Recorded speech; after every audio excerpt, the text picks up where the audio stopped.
Welcome,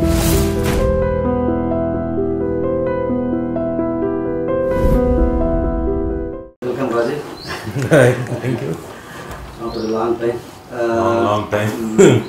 okay, ఇంతకీ ఇంటర్వ్యూలో నువ్వు అనాలా మీరు నువ్వే అనాలి. నవ్వుతారు ఎవరైనా. మీరు అంటే నవ్వుతారు, గ్యారెంటీగా నవ్వుతారు. నువ్వు నన్ను మీరు అన్నా, నేను నిన్ను మీరు అన్నా ఇబ్బందిగా ఉంటుంది, అసహ్యంగా ఉంటుంది. అది ఇప్పుడు ఏదో కేవలం అదే అందుకని అవన్నీ జర్నలిజం రూల్స్ అన్ని తీసేసి పక్కన పెడదాం. నేను నువ్వే ఈ ఇంటర్వ్యూ వరకు నేను నువ్వే ఓకే డన్. ఓకే చెప్పు, అసలు మన అసలు క్వశ్చన్స్లోకి వెళ్ళే ముందు అసలు నీ కెరీర్ బిగినింగ్ గురించి చెప్పు. నాకంటే తెలుసు, చాలామందికి ప్రేక్షకులకు తెలియదు. నీ కెరీర్ బిగినింగ్ గురించి చెప్పు. నేను కెరీర్ బిగినింగ్ అంటే బేసిక్గా చిన్నప్పటి నుంచి వాతావరణం, ఇప్పుడు ఎలాగైతే నువ్వు నాతో కలిసి యాక్ట్ చేసి క్లాసులో అయితే ఎలా పాల్గొన్నా, అలా చిన్నప్పటి నుంచి స్కూల్ అయిపోయిన తర్వాత రావడం ఇన్స్టిట్యూట్లో. సో ప్రాబబ్లీ 85-86 టెలివిజన్ డైలీ అంటే సీరియల్స్ ధారావాహికం అనేది మొదలెట్టినప్పుడు అనగనగా ఒక శోభ అనేది అప్పుడు స్టార్ట్ అయినప్పుడు అందరూ కూర్చోండి. బిఫోర్ యాక్టింగ్, బిఫోర్ దానికంటే బిఫోర్ అంటే ఇన్స్టిట్యూట్ నుంచి, అంటే నాకు బాగా గుర్తు, నువ్వు ఏంది ఇన్స్టిట్యూట్ నుంచి జూబ్లీహిల్స్ నుంచి నడుచుకుంటూ బ్యాగ్ వేసుకొని పంజాగుట్టకి వెళ్ళేవాడు, అక్కడ బస్సు ఎక్కి నాంపల్లిలో దిగి తెలుగు యూనివర్సిటీకి వెళ్ళి, ఇవన్నీ గుర్తుకొస్తే ఎలా ఉంటుంది అసలు? అని హ్యాపీ డేస్ అవన్నీ. అంటే లెర్నింగ్ ప్రాసెస్ అంటాం కదా, ఇట్స్ కంటిన్యూస్ ప్రాసెస్. అంటే పైగా ఆ టైంలో ట్రాన్స్పోర్టేషన్ లేకుండా ఇక్కడి నుంచి బస్ ఎప్పుడు వస్తుందో తెలియదు, దానికోసం పైగా అప్పుడు అంత గమ్మత్తైన ఏజ్. ఏంటి అక్కడ తెలుగు యూనివర్సిటీలో నువ్వు చేసింది? నేను బిఏ థియేటర్ ఆర్ట్స్ అంటే థియేటర్కి సంబంధించింది. దాంట్లో యాక్టింగ్ ఒక subject, theatre stage, lighting, sets erection, ఇంకా నాట్యశాస్త్రం, ఇంకా western drama, eastern drama, Sanskrit drama, ఇంకా అన్ని రకాల ఫార్మాట్స్ గురించి మాట్లాడుకో. బిఏ థియేటర్ ఆర్ట్స్ అంటే ఎనీ అదర్ డిగ్రీ. ఇప్పుడు 3 ఏళ్ళు నువ్వు ఎలాగైతే డిగ్రీ ఏం చేసావు కాదు, డిగ్రీ బీకామ్లో అంటే కామర్స్ సంబంధించిన సబ్జెక్ట్, అలా యాక్టింగ్కి సంబంధించింది డిగ్రీ 3 ఏళ్ళు. బిఏ అయిపోయిన తర్వాత ఎంఏ చేశాను. ఓకే, అంతే. అది నీ కెరీర్ పరంగా హెల్ప్ అయిందా నిజంగా? 100%. అంటే యాక్టింగ్ వైజ్గా, ఎందుకంటే ఆల్రెడీ చేసేస్తున్నా, అప్పటికి చాలా ఏళ్ళ నుంచి చేస్తున్నా. డిగ్రీ జాయిన్ అయిన తర్వాత థియరిటికల్గా ఈ సబ్జెక్ట్ గురించి తెలుసుకోవడానికి ఇంకా బాగా హెల్ప్ అయ్యి. Okay okay. ఇప్పుడు కొన్ని బయటికి వెళ్ళినప్పుడు కదా, బయటికి ప్రపంచంలోకి వెళ్ళినప్పుడు కదా ఇంకో థియరీ తెలుస్తుంది. అది అవునా కాదా అని మళ్ళీ కనుక్కోవడానికి రోజు నాన్నతో అప్పుడు సాయంత్రం పూట 3 గంటలు కూర్చొని డిస్కషన్. నాన్న దగ్గర నేర్చుకున్న స్టూడెంట్సే చెప్పేవాళ్ళు నాకు పాఠాలు. ఇది అవునా, దాని గురించి ఎప్పుడైతే ఒక డౌట్ మనకు క్వశ్చన్ రేజ్ అవుతుందో దాన్ని ఎక్కువగా విడమరి చెప్పినప్పుడు క్లారిటీ బాగా పెరుగుతుంది. అలా ఆ విధంగా నాకు బాగా హెల్ప్ అయింది.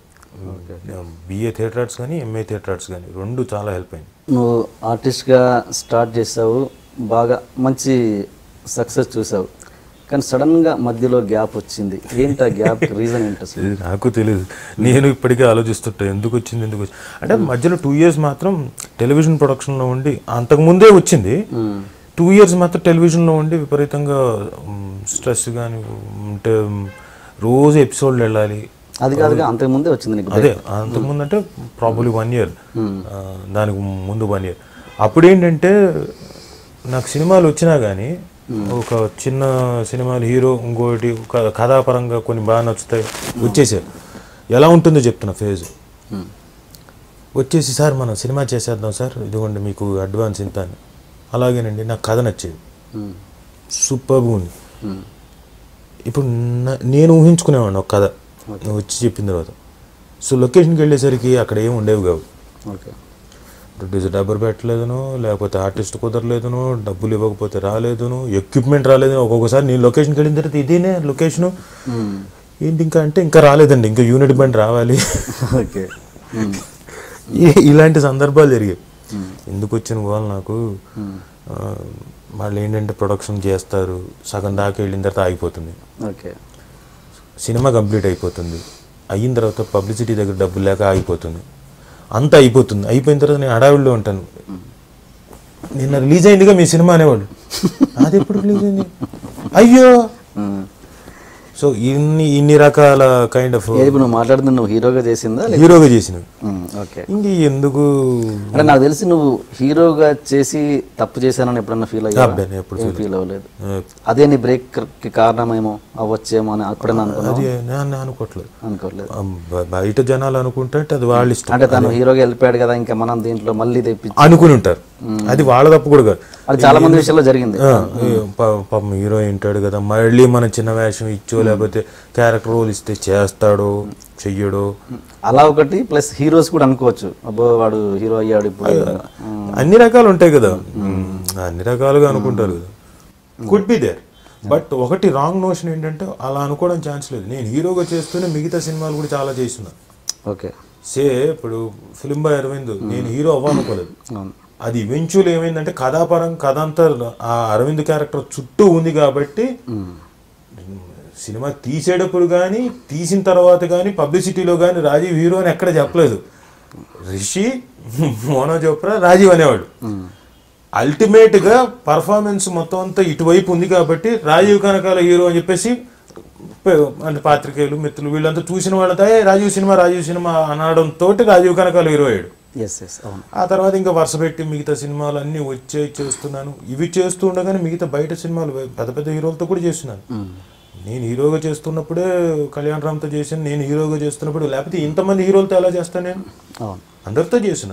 అయితే వాళ్ళకు ఇప్పుడు ఒక్కొక్కరికి ఒక్కొక్క విజన్ ఉంటుంది. అంటే ఈ క్యారెక్టర్ సరిపోతాడు, ఈ క్యారెక్టర్ సరిపోడు, ఈ టైంలో బిజీగా ఉన్నాడు, దొరకడు, ఇలాంటి రాంగ్ నోషన్స్, వాళ్ళ ఇష్టం వచ్చిన నోషన్స్ ఇష్టం వచ్చినట్టు వాళ్ళు అనుకో. నువ్వు హీరోగా నువ్వు సెలెక్ట్ చేసుకున్న సబ్జెక్ట్స్ కూడా కరెక్ట్ కావేమో అని నేను ఫీల్ అయ్యాను. అంటే నీ ఒపీనియన్ ఏంటి దాని మీద? తప్పులేదు, ఎందుకంటే అది ఎవరిష్టం. యాక్చువల్గా నేను సెలెక్ట్ చేసుకున్న సినిమాలన్నీ చాలా మంచి సినిమా, మంచి సబ్జెక్ట్స్, చాలా మంచి సబ్జెక్ట్. ఎక్కడో తేడా కొట్టింది అంటే చెప్తున్నా కదా. ఇప్పుడు ఒకటి నేను సెలెక్ట్ చేసుకున్నది దాని ఎగ్జిక్యూషన్ లెవెల్లోకి వచ్చేసరికి ప్రాబ్లం ఉంటుంది. పాయింట్గా మాత్రం నేను ఎన్నుకున్నది ఎప్పుడు ఏది ఫైర్ అవ్వదు. ఎప్పుడైతే నేను వింటున్నానో ఎమోషనల్గా కనెక్ట్ అయ్యి దాంట్లో ఉంటేనే యాక్సెప్ట్ చేశాను. ఫిలిం బాయ్ అరవింద్ టోటల్గా అసలు ఆ సినిమా సెట్స్ మీదకి రాకముందు డైరెక్టర్ వచ్చి రాజీవ్ గారు నేను ఇలా అనుకున్నాను ఒక సబ్జెక్ట్ అని చెప్పి ఓకే సార్, అది ఒక పెద్ద నిర్మాత చేతిలోకి వెళ్ళేది. పేర్లు చెప్పను ఎందుకంటే పద్ధతి కాదు. పెద్ద కంపెనీ చేతిలోకి వాళ్ళకి డౌటు, ఎందుకంటే రెగ్యులర్ ఫార్మాట్లో చేస్తున్నారు కదా. కమర్షియల్ సినిమా, హీరో హీరోయిన్, ఓ ఫైటు, 4 సాంగ్స్ ఒక ఫార్మాట్లో ఉంది. ఇతను వచ్చి చెప్పేది ఏదో గమ్మత్తుగా చెప్తున్నాడు. ఇది ఏంటమ్మా ఎలా? ఆల్రెడీ ఆ పర్టికులర్ నిర్మాత ఆ డైరెక్టర్తో చేసిన వాళ్ళు, వాళ్ళకి నమ్మకం కుదరలేదు. నా దగ్గరికి వచ్చి నేను నమ్మాను. ఏమ్మా నీకు నచ్చిందన్న? నాకు చాలా బాగా నచ్చిందండి అన్న. అయిపోయింది. తర్వాత ఒక 6 నెలలు మళ్ళీ దాని గురించి ఊసలేదు. ఇంకొక ప్రొడ్యూసర్ దగ్గరికి ఇదే సబ్జెక్ట్ మళ్ళీ ఆ డైరెక్టర్ ఇంకోటి దగ్గరికి, అప్పుడు కూడా ఓకే, ఇదిగో రేపు స్టార్ట్ అవుతుంది అనుకున్నాం. మళ్ళీ ఇంకొక 6 నెలలు దాని ప్రస్తావం లేదు, మళ్ళీ స్టార్ట్ అవ్వలేదు. ఫైనల్గా లేదు సార్, లేదు ఈసారి గ్యారంటీ. ఒక గట్టి వ్యక్తి దొరికాడు, ఫైనల్గా స్టార్ట్ అయింది. It paid of. 100 days ఆడింది దానికి. దాంట్లో ఎవరు లేరు. మహా అంటే 3 క్యారెక్టర్లు, రిషి, రాజీవ్, మోనో చోప్రా. మిగతా అన్ని ఒక సీన్ ఇలా వచ్చిపోయే క్యారెక్టర్లు. స్టార్ కాస్ట్ లేదు. 100 days ఆడింది. ఆ తర్వాత బ్లాక్ అండ్ వైట్ అనే సినిమా చేశారు. బ్లాక్ అండ్ వైట్ అంటే ఫార్ ఫెచ్డ్, అంటే పాయింట్ వైజ్గా కూడా చాలా ఫార్ ఫెచ్డ్ సినిమా. మంచి టాక్ కూడా వచ్చింది. 50 days ఆడింది. సో నేను చేసినవి ఏది ఇప్పుడు ఫ్లాష్ న్యూస్ ఒకటి చేశాను. అంటే డిఫరెంట్ బ్యాక్ డ్రాప్స్. నేను అన్నది ఓకే, నేను అన్నది పాయింట్. నేను కూడా ఆ సినిమాలు చూడలేదు కానీ పాయింట్స్ వైజ్గా నేను అనట్లేదు. అంటే ఓకే, సెలెక్ట్ చేసిన బ్యానర్స్ కావచ్చు, డైరెక్టర్స్ కావచ్చు, అది మనం ఎక్స్పెక్ట్ చేయలేం కదా. ఇప్పుడు ఎలా ఉందంటే మిగతా బ్యానర్స్ ఉన్నాయి. ఇప్పుడు నా దగ్గర మంచి కథ ఉందని చెప్పేసి పెద్ద నిర్మాత దగ్గరికి వెళ్ళాను ముందు నమ్మరు. ఎందుకంటే వాళ్ళు ఎంతసేపు పెద్ద హీరో, నేను 10 రూపాయలు పెట్టానా ఒకేసారి 100 రూపాయలు ఎలా సంపాదించాలని చూస్తారు. అది వ్యాపారవేత్త ఆలోచన. నేను ఒక అద్భుతమైన కళాఖండాన్ని సృజించాను, నేను దాన్ని రచించాను. ఇంకోటి వాడికైనా అనవసరం, ఆ డబ్బులు పెట్టి నువ్వు సృజిస్తానంటే ఎలా అంటారు. This is the basic formula. So వాళ్ళకి అర్థం కాదు. సో ఏం చెప్పినా వాళ్ళు ఆ రేంజ్లోనే ఆలోచిస్తారు. సో నాకున్న పరిధిలో ఇప్పుడు నేను ఒక డైరెక్టర్ వచ్చి కథ చెప్పాడు, ఇది నాకు నచ్చింది. మీ పక్కన ఉన్న ప్రొడ్యూసర్కి ఏమో అంత సత్తా లేదని నాకు తెలుసు, నేనేం చెప్పగలుగుతాను, నువ్వు చేయకూడదు. పాపం అతను తీసుకొచ్చాడు, పెడతాన్నాడు, కుదిరితే నేను ఓకే అనాలి, లేదంటే నా వల్ల కాదని చేతులు ఎత్తాను పెట్టి పంపించారు. కొన్నిసార్లు ప్రొడ్యూసర్లు చాలా డబ్బులు ఉన్నవాళ్ళు ఉన్నారు, చాలా మంచి ప్రొడ్యూసర్ వచ్చారు, డైరెక్టర్ ఏం మ్యాటర్ ఉండదు, అది సార్ మనకి చెప్తుంటాడు.